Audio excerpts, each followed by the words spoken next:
Trapped with Daniel, Chapter 6. Chapter 6 I Want Revenge. Is it a DQ facial mask? There was a smile on Ella's face again. It was because of her daughter, who always understood her and always knew that she loved these kind of gifts. Janet nodded and assured Ella, "This is the limited edition that I've asked Bill to manage and get a hold on. Mom, you see, I'm so good to you. I even didn't buy anything for Samuel." He. Janet held her mom's arm gently, having her own plan in mind. Her mother was in charge of the whole financial power in their family. And so she knew that she had to tighten her belt later in life if she ever offended her mother. Ella loved what her daughter had brought for her and kissed her daughter's face. Suddenly, she seemed to be thinking of something. Putting the mask aside, she pulled Janet to sit next to her on her big bed, which was cute and colored in pink. "Jane, what is your relationship with Daniel now?" Janet felt a little puzzled as Ella suddenly mentioned Daniel.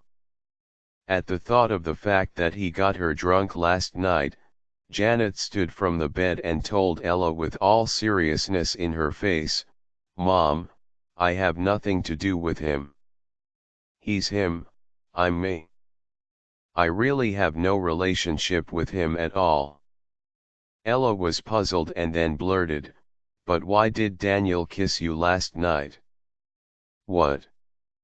While she was touching her red lips, Janet asked her mother, "Mom, what did you say just now?" Seeing that Janet didn't know this, Ella coughed a few times. "Nothing. Since you have no relationship to Daniel, you'd better stay away from him from now on. Now go and get washed for lunch." With this, Ella walked out towards her bedroom door. However, she was stopped by Janet's arm. "Mom, please don't go." "What are you doing?" Janet looked at her mother seriously and spoke stunned. "You just said last night, Daniel kissed me." When thinking of it, Janet felt she was angry and distressed at the same time. If Daniel did indeed kissed her, like her mother just told her, it was a true loss for her, since this was her first kiss. Ella nodded helplessly. When did you meet Daniel? However, Janet had now entered the bathroom and began to get washed just before Ella finished uttering her words. This time, she spent only 5 minutes getting washed, while it usually took her more than 10 minutes. Samuel was holding John in his arms downstairs and was about to feed him. At this moment, a figure dressed in pink rushed down from the stairs. "Jane!" Samuel yelled at Janet. Could she please slow down? What if she fell down or hit against something? Janet unexpectedly kissed Samuel's face. "Dad, I want revenge and I have to go now as time is running short. I would like to chat with you more, but when I come back tonight." Then she left with the car keys in her hand after kissing John's face. What revenge, and on whom does she seek it for? Who dared to bully my daughter? With John in his arms, Samuel curiously asked his wife, who was busy in the kitchen, what was that all about? Ella wiped her hands and told him, "Perhaps she is looking for Daniel. How about you follow her to see what happens? What if they end up fighting?" Back when they were children, they would practice taekwondo with one another each time they met. Ella had to change more than 10 taekwondo teachers for Jane, since she never could defeat Daniel. Having thought of Daniel, who was calm, Samuel said, "This couldn't happen, since Daniel could not be bothered to argue with her." but if he dares to lay a hand on Jane, I will send people to mess up his office really bad. Ella busied herself in putting the food in the dishes. She then said with a chuckle, "Your daughter is 23 years old and has graduated from college. She is not a child anymore, Samuel." Samuel curled his lip in discontent. Jane was still a little girl in his heart. "By the way, where is your son? We have come back and stayed home for already one night and one morning, but he hasn't shown up yet. Whatever happened to him?"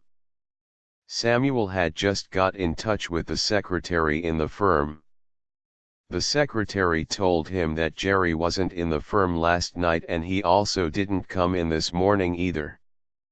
After placing the last dish on the table, Ella realized that they had lost contact with her son for one night and one morning. In the VVA International chain hotel, the man who had disappeared for one night and one morning was on top of a woman. 10 minutes later, a man who got sweaty held an exhausted woman and entered the shower room. Jerry gently kissed the woman who sat beside him in the bathing pool. "Would you please go home with me later?"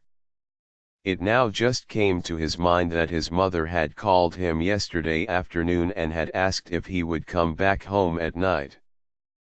Perhaps she was at home now, with John. The woman nodded in a daze and quickly fell into sleep in the bathing pool. Half an hour later, Jerry entered his house with Sally, who was still asleep in his arms. While looking at Sally in her son's arms, Ella almost choked on the last bite of rice she ate. She immediately took a swig of water from a glass. "Jerry, what happened to Sally?" Samuel patted her on the back and said, "Slow down. There's no need to rush." Ella pushed her husband's hand away and walked up to her son. "Sally looks fine, but why is she in a coma? Hurry, phone Sven." Jerry stopped Ella, who now ran for the telephone. "Mom, she's just asleep." Ella calmed down. "Okay." Throwing a weird look at her son, she said, "You too." Jerry carried Sally upstairs, without answering his mother. When arriving at the stairway of the second floor, Jerry said to his parents, "Mom and Dad, you'd better stop going anywhere else and just wait for your son's wedding."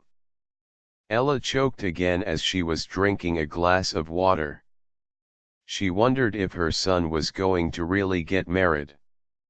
Samuel came to pat Ella on the back after he put John on the child's seat.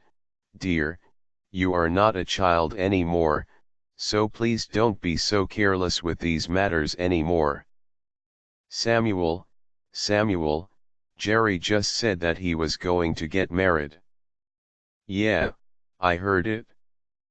Samuel appeared to be reacting with calm to the fresh news. After all, this was to be expected sooner or later. They had become engaged when they were children, which wasn't a joke. It was sensible of him not to resist them. "I have asked Jerry several times to marry Sally on a favorable day before, but he always told me with indifference that he was very busy at the moment and had no time to do it anytime soon. But why does he agree on it so suddenly this time?" Ella was a bit confused, wondering what had happened between Jerry and Sally last night. With his head raised, Samuel praised his son from the bottom of his heart for his good choices.